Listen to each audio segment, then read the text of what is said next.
Good morning to all student. Vijay classes में आपका हार्दिक स्वागत है।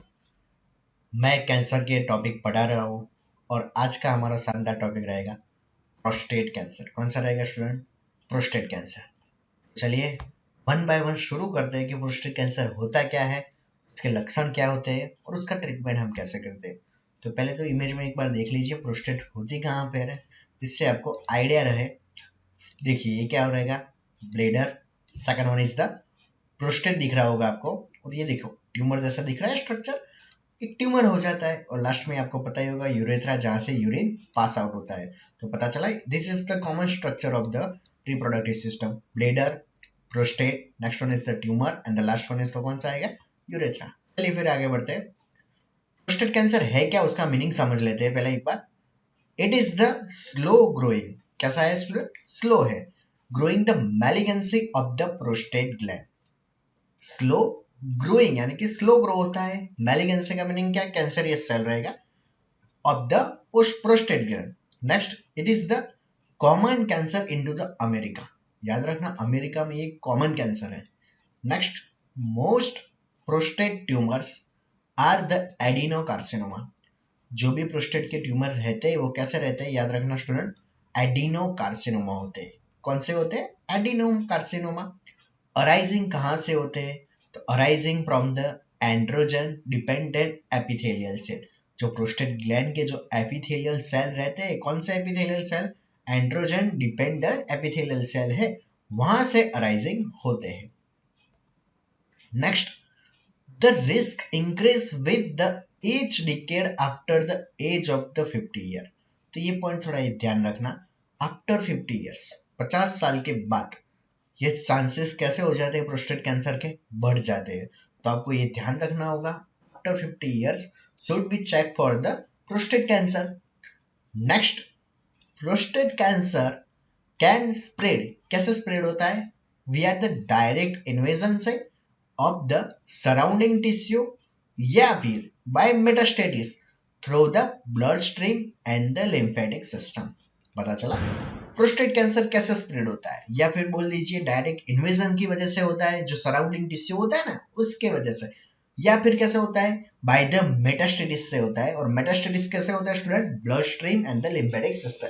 तो फिर से मैं एक बार बोल देता हूँ स्टूडेंट, ये क्या है प्रोस्टेट कैंसर, पहले तो माइंड में फिक्स कीजिए वो क्या है। स्लो ग्रोइंग मैलिगेंसी रहेगी, किसकी? प्रोस्टेट ग्लैंड की। It is the common cancer है, किसमें? अमेरिका में। नेक्स्ट, मोस्ट कॉमनली जो प्रोस्टेट ट्यूमर होते हैं वो कैसे होते हैं स्टूडेंट? एडिनोकार्सिनोमा होते हैं। और कहां से शुरू होते हैं? जो प्रोस्टेट ग्लैंड के एपिथेलियल सेल है उसमें भी कौन से? एंड्रोजन डिपेंडेंट सेल की वजह से अराइजिंग होते हैं। नेक्स्ट, रिस्क फैक्टर क्या है? Mainly after 50 years. Prostate cancer जो है स्प्रेड कैसे होता है? या फिर direct invasion of the surrounding tissue, या फिर मेटास्टेटिस के थ्रू होता है। Next, bone metastasis is the cancer, यानी कि bone metastasis is the common है, as it spread to the lungs, liver and the kidneys. ऐसा नहीं कि प्रोस्टेट कैंसर प्रोस्टेट की जगह पे रहेगा, वो लंग्स में भी जा सकता है, लिवर में भी जा सकता है, और फिर क्या, किडनीज में भी जा सकता है। Next, the mainly cause of the prostate cancer is the unclear, यानी कि अननोन बोल सकते हैं, अभी तक वो जिसका कोजिस है वो अब तक पता नहीं चल सका। नहीं, लेकिन क्या है, बट एडवांसिंग एज, मैंने अभी बोला ना 50 ईयर के बाद वो चांसेस बढ़ जाते हैं। हैवी मेटल एक्सपोजर, स्मोकिंग की वजह से। हिस्ट्री, क्या हिस्ट्री रहेगी? Sexually transmitted infection are the contributing factor. अगर आपको कोई पूछे कि प्रोस्टेट कैंसर होने की वजह क्या हो सकती है, तो अभी तक तो अनक्लियर ही है, लेकिन हम एक शब्द बोल सकते हैं, एडवांसिंग एज, यानी कि 50 साल के बाद होने की संभावना बढ़ जाती है। हैवी मेटल एक्सपोजर का यूज हो तो, smoking and the history of the sexually transmitted infection are the most contributing factor. Next, the client should be discuss the appropriate screening procedure with the primary health care provider। जो भी client रहता है उसे क्या करना पड़ेगा? Discuss appropriate screening procedure with the primary health care provider. जो भी डॉक्टर के साथ उसे क्या करना पड़ेगा? डिस्कशन करना पड़ेगा। चलिए फिर आगे बढ़ते हैं। Assessment, assessment is the very important. Assessment में क्या क्या करेंगे, मैंने इमेज में एक दिखाया हुआ है, पीएसए टेस्ट। ये बात आपको माइंड में फिक्स कर लीजिए, पीएसए टेस्ट है क्या? प्रोस्टेट कैंसर में उसका ही पूरा आता है। तो पहला क्या होगा, एसिम्प्टोमेटिक है अर्ली स्टेज में। एसिम्प्टोमेटिक का नाम पता ही होगा, सिम्टम कुछ दिखने को नहीं मिलेंगे। नेक्स्ट, अगर सिम्टम देखने को मिलेंगे तो कैसे होंगे, हार्ड साइड नोड्यूल या फिर irregularities palpated on the which area, rectal examination। अगर हम रेक्टल एग्जामिनेशन कर रहे हैं तो वहां पर क्या देखा जाता है, हार्ड पी साइज नोड्यूल और the irregularities of the palpated on the rectal examination। Third one is the painless haematuria देखने को मिलेगा। क्या देखने को मिलेगा, painless haematuria. Next, late symptom कौन कौन से रहेंगे स्टूडेंट, तो आपको वो भी पता होना चाहिए। तो first one is the weight loss हो सकता है, यूरिनरी ऑब्स्ट्रक्शन भी होने की संभावना बढ़ सकती है। क्या हो सकता है, urinary obstruction and the bone pain radiating from the lumbosacral area down to the leg. Pain रहेगा लेकिन कहां से कहां रहेगा, तो याद रखना फ्रॉम द लंबोसेक्रल एरिया से कहां चला जाएगा, लेग के अंदर, यानी कि आगे चला जाता है। Next, frequent bladder infection as the common, frequent bladder infection भी हो सकता है। Next, it's a very important, अब जो टॉपिक है बहुत इंपॉर्टेंट है, प्रोस्टेट स्पेसिफिक एंटीजन टेस्ट। में एक बार हाईलाइट भी कर देता हूँ, एग्जाम में बहुत पूछा जाता है उसका मीनिंग और वो क्या है। एक सिंपल सी बात मैं समझा दूं, अगर हमारे ब्लड के अंदर पीएसए एंटीजन का ब्लड जो लेवल है वो बढ़ जाता है तो हम इजीली कैन से कि प्रोस्टेट कैंसर होने की संभावना बढ़ जाती है। तो इसीलिए मैं बोल रहा हूँ कि आफ्टर 50 ईयर, 50 साल के बाद हमें क्या करना पड़ेगा, पीएसए टेस्ट तो जरूर करवाना पड़ेगा। तो देख लेते हैं उसमें, PSA test is the elevated हो जाता है इनटू द वेरियस कंडीशन, कुछ कंडीशन में ये अल्टर हो जाएगा। therefore it should not be used as a screening test without the digital rectal examination। यानी कि उसमें क्या बोला जा रहा है, उसका लेवल क्या हो जाता है, एलिवेटेड हो जाता है कई सारी कंडीशन में। इसके लिए हमें क्या करना पड़ेगा, एक इस पे ही डिपेंड नहीं रहना पड़ेगा पीएसए, उसके साथ हमें क्या करना पड़ेगा, डिजिटल रेक्टल एग्जामिनेशन भी करना पड़ेगा। It is the routinely use करेंगे to monitor the response to the therapy, कैसा थेरापी से रिस्पॉन्स देता है उसके लिए भी हम कर सकते हैं। नेक्स्ट, पीएसए है क्या, तो याद रखना वो one type of the protein है that is the only produced by the prostate cell. ये बात भी याद रखना, प्रोस्टेट सेल की वजह से ही क्या आता है, प्रोस्टेट स्पेसिफिक एंटीजन आता है बाहर। नेक्स्ट, ल्यूटिनाइजिंग हार्मोन के बारे में भी बात करेंगे, क्या है चलिए। Diagnosis is the made through the biopsy of the prostate gland. क्या है, डायग्नोसिस कैसे पता चलेगा, वो तो आपको पता ही है, biopsy is the confirmative diagnostic test of the cancer. चलिए फिर आगे, नॉन सर्जिकल इंटरवेंशन। अब पहला इंटरवेंशन है जो हम क्या पढ़ेंगे, नॉन सर्जिकल इंटरवेंशन। तो उसमें क्या होगा देख लीजिए, पहला क्या आएगा, प्रिपेयर द क्लाइंट। क्लाइंट को हम प्रिपेयर करेंगे किसके लिए, for the hormone manipulation therapy, यानी कि क्या होगा, androgen suppression therapy as prescribe और द एक्टिव सर्वेलेंस, यानी कि उसके साथ हम क्या करेंगे, प्रोस्टेट स्पेसिफिक एंटीजन टेस्ट करेंगे and the last one is the digital rectal examination करेंगे। तो फिर से मैं समझा रहा हूँ, नॉन सर्जिकल इंटरवेंशन करेंगे, उसमें क्लाइंट को प्रिपेयर करेंगे किसके लिए, हार्मोन मैनिपुलेशन थेरापी के लिए। कौन से थेरापी के लिए, हार्मोन मैनिपुलेशन थेरापी के लिए। अब आपको माइंड में एक क्वेश्चन आएगा कि क्यों सर हार्मोन मैनिपुलेशन यूज करेंगे, तो एक सिंपल सा लॉजिक आपको बता देता हूं मैं। टेस्टोस्टेरोन हेल्दी है तो उसकी उसकी वजह क्या होगी, टेस्टिस हमारी हेल्दी रहेगी। अगर टेस्टिस हेल्दी नहीं है तो टेस्टोस्टेरोन हार्मोन भी हेल्दी रहेगा नहीं रहेगा, तो इसकी वजह से जो हार्मोन है उसे क्या कर देंगे, हमें सप्रेस कर देंगे, यानी कि उसकी एक्शन को हम क्या कर देंगे, कम कर देंगे। चलिए फिर स्टूडेंट आगे बढ़ते हैं। उसका बेस्ट एग्जांपल क्या रहेगा, जो हार्मोनल थेरापी है उसका बेस्ट एग्जांपल क्या रहेगा, neutralising hormone may be prescribe to slow the rate of the growth of the tumour. उसकी वजह से क्या होगा, जो स्लो ग्रोथ ऑफ ट्यूमर है वो क्या कैसा हो जाएगा, स्लो हो जाएगा। Reduce the bodies production of the testosterone, यानी कि न्यूट्रलाइजिंग हार्मोन का मेन फायदा क्या रहेगा, जो भी टेस्टोस्टेरोन है उसका प्रोडक्शन क्या कर देगा, कम कर देगा। क्यों, क्योंकि मैंने अभी बताया था अगर टेस्टोस्टेरोन हेल्दी है तो उसकी वजह क्या है, टेस्टिस हेल्दी है। अगर हमारी टेस्टिस हेल्दी नहीं है तो टेस्टोस्टेरोन भी अनहेल्दी रह सकता है, उसकी वजह से कैंसर के सेल ग्रो कर सकते हैं। तो उसकी वजह से हमें क्या करना पड़ेगा, जो भी हार्मोन है उसे क्या कर देंगे, एक्शन के थ्रू ब्लॉक कर देंगे। तो वो कौन सा करेगा, ल्यूटिलाइजिंग हार्मोन। चलिए नेक्स्ट, मेडिकेशन का एडवर्स इफेक्ट होता है, तो हाँ सर बहुत होता है। क्या क्या होता है, हॉट प्लेसेस देखने को मिलेगा, ब्रेस्ट टेंडरनेस देखने को मिलेगा, ऑस्टियोपोरोसिस देखने को मिलेगा, loss of the muscle mass देखने को मिलेगा एंड द वेट गेन भी देखने को मिलेगा। The client should be inform two of all this effect. Client को हमें बताना पड़ेगा अगर ये हम ड्रग दे रहे हो तो हमें क्या करना पड़ेगा कि आपको ये सब साइड इफेक्ट होगी। तो पता चला नॉन सर्जिकल इंटरवेंशन में क्या करेंगे, हार्मोन मैनिपुलेशन थेरेपी, उसमें कौन सी देगी, ल्यूटिलाइजिंग हार्मोन। उसकी वजह से क्या होगा, जो भी प्रोडक्शन है टेस्टोस्टेरोन वो क्या हो जाएगा, कम हो जाएगा। नेक्स्ट उसके साथ साथ हम क्या देंगे, active surveillance with the prostate specific antigen and the digital rectal examination भी करेंगे। कौन सा हार्मोनल मैनिपुलेशन थेरेपी देंगे, ल्यूटिनाइजिंग हार्मोन। वो क्या करेगा, slow the rate of the growth of the tumour. कैसे करेगा, reduce the bodies production of the testosterone. चलिए फिर आगे बढ़ते हैं। वो सिंपल बात है। अब क्या है मैनेजमेंट में, पैन मेडिकेशन आएगी, उसके बाद क्या आएगी, रेडिएशन थेरेपी आएगी, उसके बाद क्या आएगी, कॉर्टिकोस्टेरॉइड आएगी, और लास्ट में कौन सी आएगी, बायोफॉस्फोनेट्स आएगी, मे be prescribe for the palliation of the prostate cancer. यानी कि प्रोस्टेट कैंसर का जो साइन एंड सिम्टम है उसे कम करने के लिए सारी मेडिकेशन हम यूज करेंगे। क्लाइंट को क्या कर देंगे हम, प्रिपेयर द क्लाइंट फॉर किसके लिए, एक्सटर्नल बीम रेडिएशन, और द किसके लिए, ब्रेकेथेरेपी के लिए, विच में बी प्रिस्क्राइब द अलोन और द विद द सर्जरी। वो कैसे देते हैं, अलोन भी दे सकते हैं या फिर किसी सर्जरी के साथ भी हम वो प्रोसीजर दे सकते हैं। Next one is the prepare the client. Client को हमें प्रिपेयर करना पड़ेगा किसके लिए, for the administration of the chemotherapy. Chemotherapy के लिए पेशेंट को हमें क्या करना पड़ेगा, प्रिपेयर करना पड़ेगा। If the hormone manipulation therapy is the ineffective, अगर हार्मोन मैनिपुलेशन थेरेपी इनइफेक्टिव रही तो हमें क्या करना पड़ेगा, एडमिनिस्ट्रेशन ऑफ द कीमोथेरेपी। क्या करना पड़ेगा, administration of the chemotherapy. Next very important, surgical management. आपको पता है, अगर कुछ नहीं पता तो एक बार बोलिए, what you mean by the surgical management. तो चलिए सर्जिकल मैनेजमेंट स्टार्ट करते हैं। उसमें क्या करेंगे, prepare the client for the orchiectomy. याद रखना क्या करेंगे उसमें, ऑर्चियोक्टोमी। अब ऑर्चियोक्टोमी का मीनिंग क्या रहेगा, removal of the testicle. Testicle को हम क्या कर देंगे, रिमूव कर देंगे। Next if the prescribe, prescribe है which will limit the production of the testosterone hormone. क्या कर देगा, which will limit the production of the testosterone hormone। जो भी टेस्टोस्टेरोन हार्मोन हो उसका प्रोडक्शन क्या कर देगा, लिमिट कर देगा, यानी कि कम कर देगा। तो पता चला prepare the client for the orchiectomy, testicles को रिमूव कर देंगे।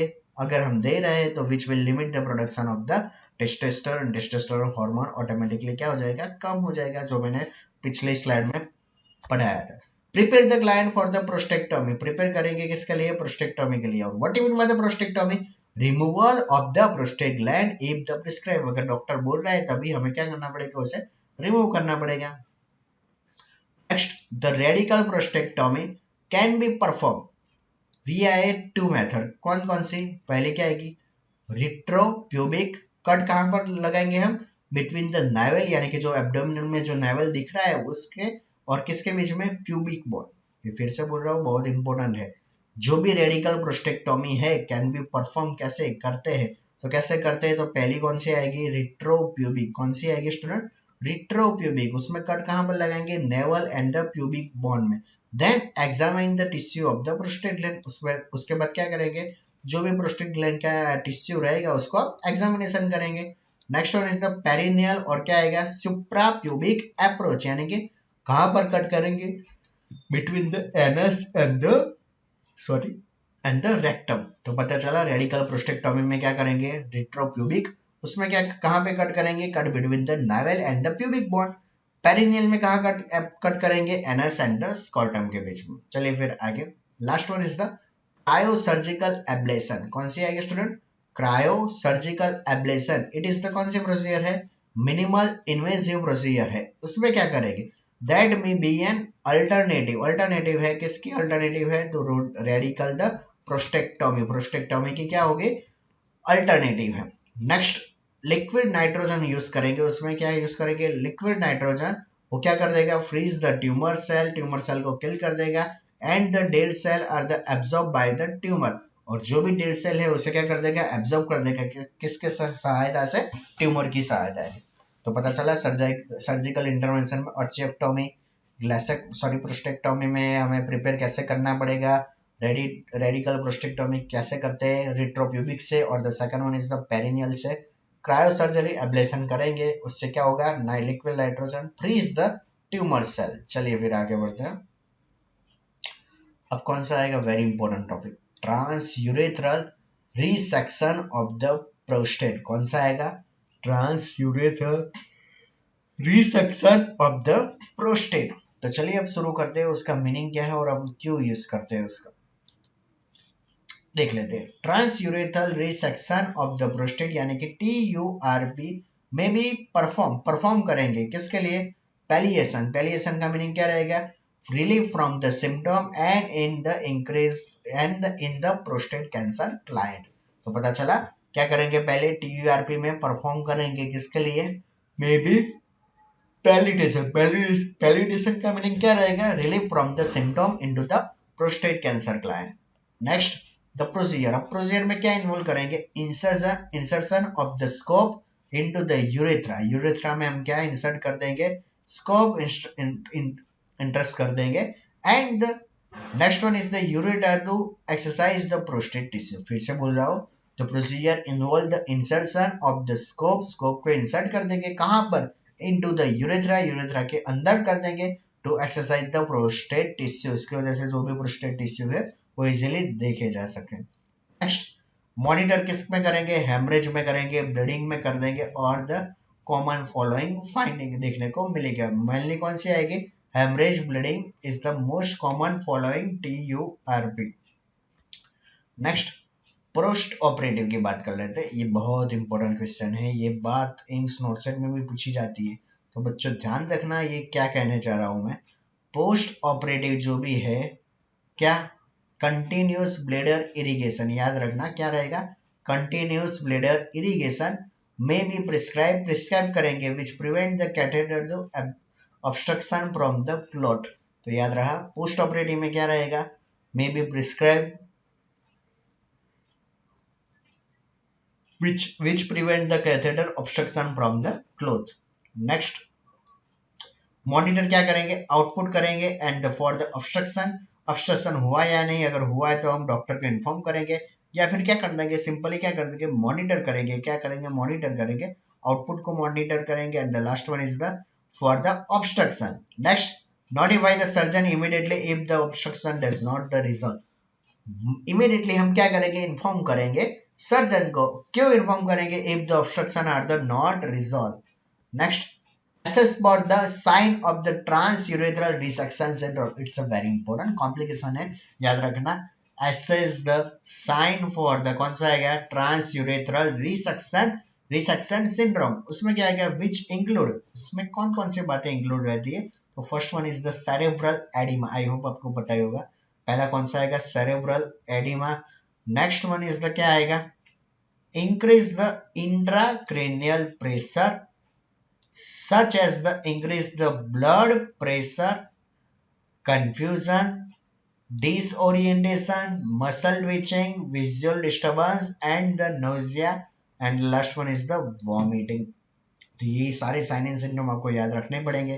पहला क्या आएगा, cerebral oedema and the increase the intracranial pressure. दूसरा क्या आएगा, उसकी वजह से क्या होगा, सॉरी, उसकी वजह से क्या होगा, increase the blood pressure, confusion, disorientation, muscle twitching and the visual disturbance and the nausea and vomiting. चलिए फिर अब आगे बढ़ते हैं। अब एंटीस्पास्मोडिक में भी प्रिस्क्राइब करेंगे, किसके लिए, फॉर द ब्लेडर स्पाज्म। कौन सी ड्रग आएगी, एंटीस्पास्मोडिक में भी प्रिस्क्राइब तो for the bladder spasm. Next instruct the client को इंस्ट्रक्शन देनी होगी, क्या देनी होगी, to monitor and the report the dribbling or the incontinence। अगर incontinence हो रहा है तो हमें डायरेक्टली किसे इन्फॉर्म करना पड़ेगा, डॉक्टर को। Next one is the post operatively and teach the perineal exercise. क्या करेंगे, post operatively and teach the perineal exercise के बारे में हम बताएंगे। तो पता चला एंटीस्पास्मोडिक करेंगे, ड्रग देंगे, क्लाइंट को क्या करेंगे, मॉनिटर एंड रिपोर्ट फॉर किसके लिए, ड्रिबलिंग और द इनकंटिन्यूअस के लिए। नेक्स्ट सुप्राप्यूबिक प्रोस्टेक्टोमी, कौन सी आएगी student, suprapubic prostatectomy. Suprapubic prostatectomy में क्या करेंगे, रिमूवल ही कर देंगे। क्या रिमूव करेंगे, प्रोस्टेट ग्लैंड को रिमूव कर देंगे और क्या करेंगे, abdominal incision with the bladder incision. तो ये पॉइंट्स थोड़ा याद रखना।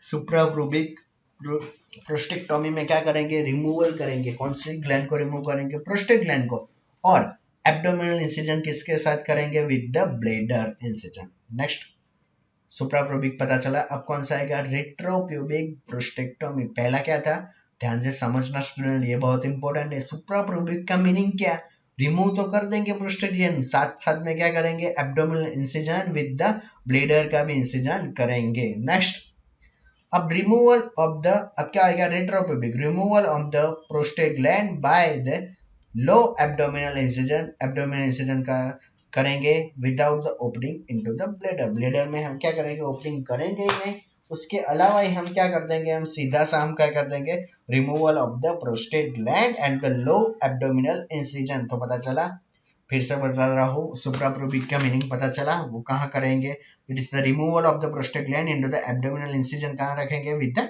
Bladder incision. इसमें भी हम क्या करेंगे, removal of the prostate gland and the low abdominal incision without the opening the bladder. तो ये सारा पता चल गया। रेट्रोप्यूबिक में क्या है, और the last one is the, कौन सा आएगा, सुप्राप्यूबिक। चलिए आगे बढ़ते हैं। लेस ब्लीडिंग देखने को मिलेगा, ब्लीडिंग होगी लेकिन स्टूडेंट कैसी होगी, लेस ब्लीडिंग, कई बार तो हमें पता भी नहीं चलता। Occurs with the procedure compared with the suprapubic procedure, दूसरे प्रोसीजर से तो ये बहुत क्या हो गया है, कंपेयर करेंगे। And the client experience fewer the bladder spasm, जो क्लाइंट का एक्सपीरियंस है वो कैसा रहेगा, अच्छा रहेगा, अच्छा था, क्योंकि क्लाइंट का एक्सपीरियंस कैसा रहेगा, फ्यूअर ब्लेडर स्पाज्म, जो ब्लेडर स्पाज्म के होने की संभावना है वो काफी कैसी थी, कम थी। तो पता चला, फिर से समझा देता हूँ। सुप्राप्यूबिक का मीनिंग क्या, एब्डोमिनल इंसिजन के साथ क्या करेंगे, ब्लेडर को भी इंसिजन कर देंगे। दूसरा में क्या आएगा, removal of the prostate gland, यानी कि रेट्रोप्यूबिक में क्या करेंगे, लो एब्डोमिनल इंसिजन रखेंगे without the, sorry, without the opening of the bladder. Less bleeding देखने को मिलेगी, और the compare procedure compared with the suprapubic procedure and the client experience fewer bladder spasm. चलिए फिर आगे बढ़ते हैं स्टूडेंट। अब कौन सी आएगी स्टूडेंट, नाम से ही पता चलता है कौन सी आएगी, पेरिनियल। एक बार इमेज में दिखा देता हूँ ये सब, अब भूल मत जाना। ये ब्लेडर है, ये क्या है, प्रोस्टेट ग्लैंड है, और ये क्या रहेगा, यूरेथ्रा रहेगा। चलिए फिर आगे। The prostate gland is the remove, prostate gland को तो हमें क्या करना पड़ेगा, रिमूव तो करना ही पड़ेगा स्टूडेंट। तो prostate gland is the remove कैसे करेंगे, through and the incision made between the scrotum and the NS, जो स्कॉटम और एनएस के बीच का जो पार्ट रहता है उसके बीच में से हम क्या कर देंगे, कट कर देंगे। चलिए फिर आगे। मिनिमम ब्लीडिंग मैंने तो पढ़ाया है, अगली स्लाइड में ही मैंने पढ़ाया था कि मिनिमम ब्लीडिंग तो क्या होने की संभावना रहेगी रहेगी और रहेगी। Next, the client needs to the monitor, client को क्या करने की जरूरत पड़ेगी, मॉनिटर करने की जरूरत पड़ेगी क्लोजली फॉर द इन्फेक्शन, क्यों इन्फेक्शन ना हो इसलिए, because of the risk of the infection, infection की वजह से, it is the increase the with this type of the prostatectomy. तो पता चला what you mean by the perineal prostatectomy, उसमें तो पता चला होगा, रिमूव थ्रू द इंसिजन, ये बढ़िया लगा मुझे। कौन सा आएगा, minimum bleeding occurs with this procedure, क्या करेंगे, the client needs to the monitor closely for the infection, because of the risk of the infection is the increase with this type of the prostatectomy. चलिए फिर आगे बढ़ते हैं। Urinary इनकंटिन्यूअस तो हमें common देखने को मिलेगा ही मिलेगा, and this procedurally cause the sterility. एक पॉइंट याद रखना, इस डिसीज के कंडीशन से एक बड़ी कॉम्प्लिकेशन देखने को मिलती है, उसे क्या बोलते हैं, sterility. Next is the gland, इसके लिए हमें क्या करना पड़ेगा, क्या करेंगे, टीच द क्लाइंट, क्लाइंट को टीच करेंगे how to perform the perineal exercise, क्या बोलेंगे, how to perform the perineal exercise. चलिए अब पोस्ट ऑपरेटिव इंटरवेंशन के बारे में बात कर लेते हैं। कौन सी इंटरवेंशन, पोस्ट ऑपरेटिव इंटरवेंशन। पहला तो सिंपल मॉनिटर वाइटल साइन, दूसरा भी क्या आएगा, यूरिनरी आउटपुट को चेक करेंगे और कोई हेमरेज है या नहीं वो देखेंगे। Monitor for the arterial bleeding as evidence by the fight and the urine with the numerous clot, if it's occur increase the continuous bladder irrigation and notify the surgeon immediately। तो पता चला arterial bleeding में क्या करेंगे, as evidence bye क्या देखने को मिलेगा, bright red urine with the numbers clot. ये बात बहुत इंपॉर्टेंट है, याद रखना। कौन सी बात, ब्राइट रेड कलर का, सेकंड वन इज द, कौन सा है क्या, फर्स्ट वन इसका कौन सा आएगा, monitor for the arterial bleeding में कौन सा आएगा, as evidence by the bright red urine with the numbers of the clot if it occurs, तो क्या करेंगे, increase the continuous bladder irrigation and notify the surgeon immediately. चलिए फिर monitor for the venous bleeding, venous bleeding के लिए भी हमें क्या करना पड़ेगा, मॉनिटर करना पड़ेगा एज एविडेंस बाय द, कौन सा कलर याद रखना, बरगंडी कलर, कौन सा कलर याद रखने का, बरगंडी कलर, कौन सा आएगा, बरगंडी। आपको पता है बरगंडी कलर कौन सा कलर का होता है, तो याद रखना डार्क रेड पर्पिश कलर, कौन सा आएगा, dark red purplish colour.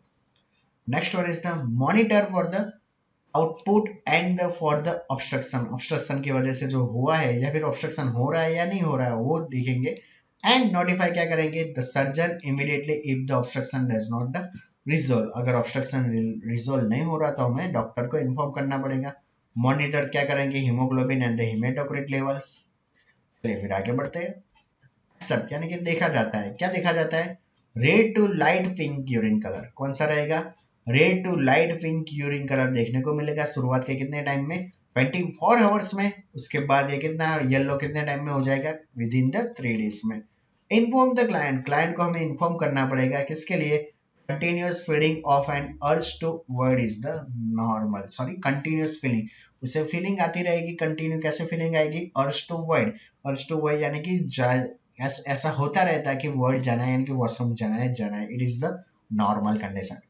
Next inform the client, client को हमें क्या करना पड़ेगा, इन्फॉर्म करने का, to avoid the attempts toward around the catheter, washroom कहाँ पर, कैथेटर के साइड में करने को नहीं बोलेंगे, मना कर देंगे, बिकॉज उसकी वजह से क्या होगा student, this will cause the bladder spasm, उसकी वजह से ब्लेडर क्या हो जाएगा, फट यानी कि स्पाज्म होने की संभावना भी बढ़ जाती है।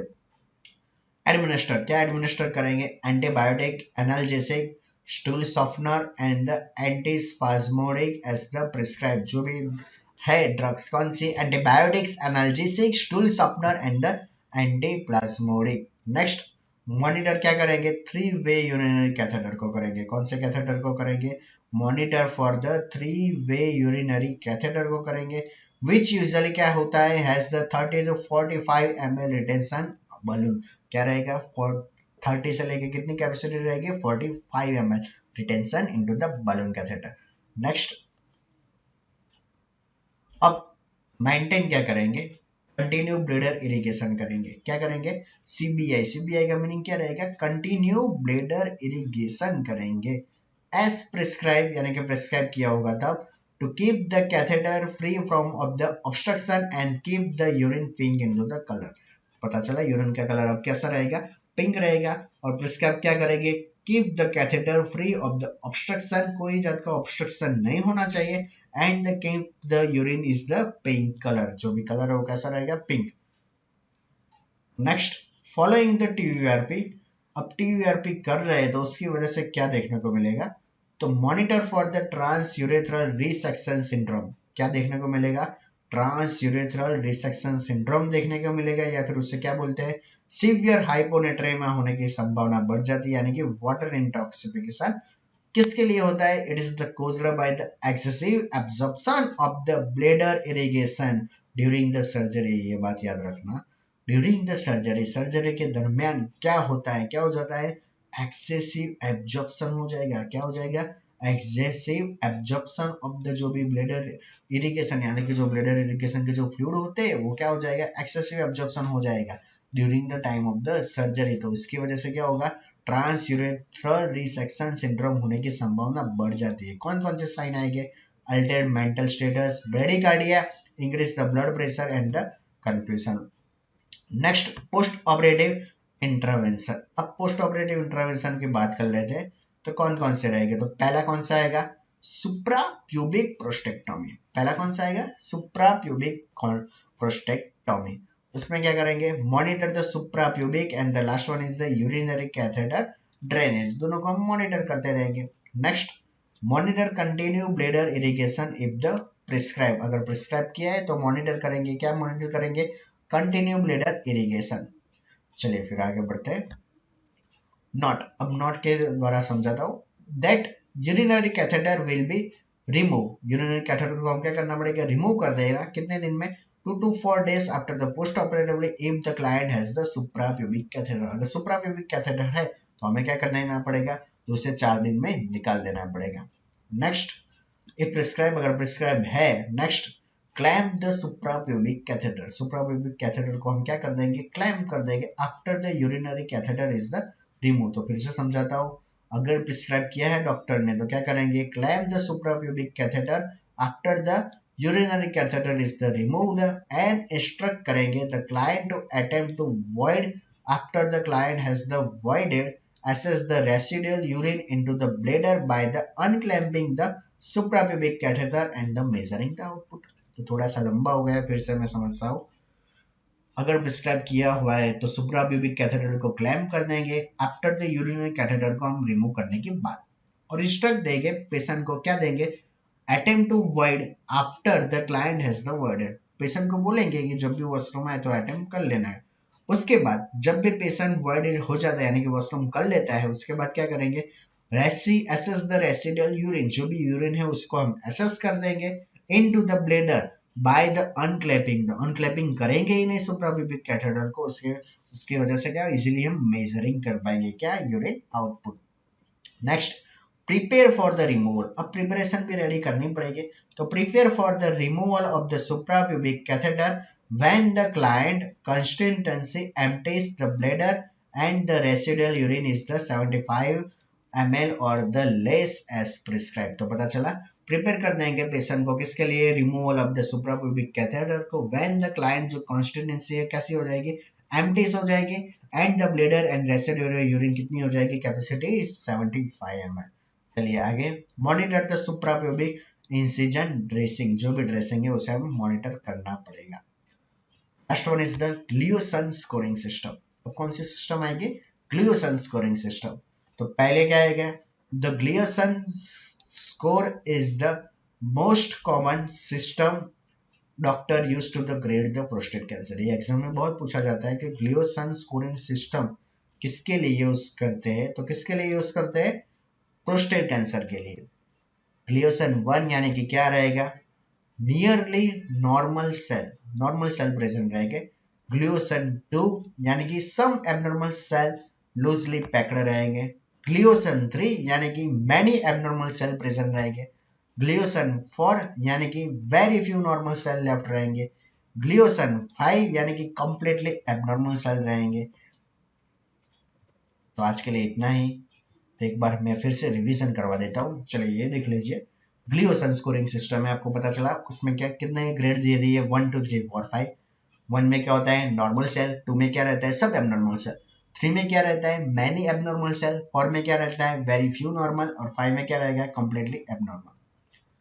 चलिए उसके पहले क्या पढ़ा था हमने, यही था कि यूरिनरी जो कैथेटर को हम क्या कर देंगे, रिमूव कर देंगे। क्लाइंट को बोलेंगे वॉशरूम जाए तो उसके लिए हम उसके बाद यूरिन का कलर यूरिन को यूरिन आउटपुट को हम मेजर कर देंगे। Prepare the removal of the suprapubic catheter when the client is the constantly empty the bladder. Next, उसके बाद में हमने देखा था, क्या देखा था, प्रोस्टेक्टोमी के बारे में पढ़ा था। उसमें क्या देखा था हमने, ट्रांस यूरेथ्रल रिसेक्शन सिंड्रोम। क्यों होता है स्टूडेंट, आपको पता चला, क्योंकि एक्सेसिव एब्जॉर्प्शन होता है किसका, ब्लैडर इरिगेशन का ड्यूरिंग द सर्जरी टाइम। इसके पहले हमने क्या पढ़ा था, मॉनिटर द 3-वे यूरिनरी कैथेटर एडमिनिस्ट्रेशन कौन सी आएगी, एंटीबायोटिक, एनाल्जेसिक, स्टूल सॉफ्टनर, ये सब ड्रग हमें करेंगे।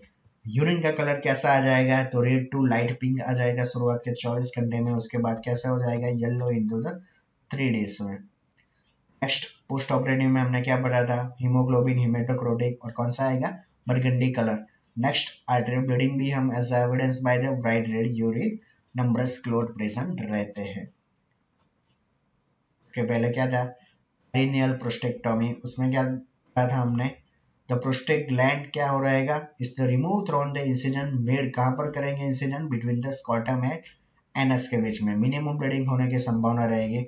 The client needs to the monitor it closely for the infection because the क्या रहेगा, risk of the infection is the increase with the type of the prostatectomy. उसकी वजह से क्या हो जाता है, स्टेरिलिटी होने की संभावना भी बढ़ जाती है। उससे पहले हमने क्या देखा था, सुप्रापुबिक प्रोस्टेक्टोमी, उसमें क्या था, removal of the prostate gland and the abdominal incision with the bladder incision. Next one is the retropubic prostatectomy में क्या था, removal of the prostate gland by the क्या करेंगे, लो एब्डोमिनल इंसिजन रखेंगे without the opening of the bladder. उससे पहले हमने क्या पढ़ा था, transurethral resection of the prostate, TURP, आपको पता होना चाहिए what is the full form of the TURP। तो क्या रहेगा, transurethral resection of the prostate gland. तो पता चला आज के लेक्चर का, आई होप आप सबको पता चला होगा कि ये प्रोस्टेट कैंसर है क्या, टाइप्स कौन से है, उसकी सर्जरी क्या है। अगर कुछ डाउट है, अगर कुछ पता नहीं चला तो प्लीज़ मुझे कमेंट करिएगा, और मेरे चैनल को अब तक आपने सब्सक्राइब नहीं किया तो प्लीज़ मेरे चैनल को सब्सक्राइब भी जरूर कर दीजिएगा। थैंक यू ऑल स्टूडेंट, मिलते हैं अगले क्लास में।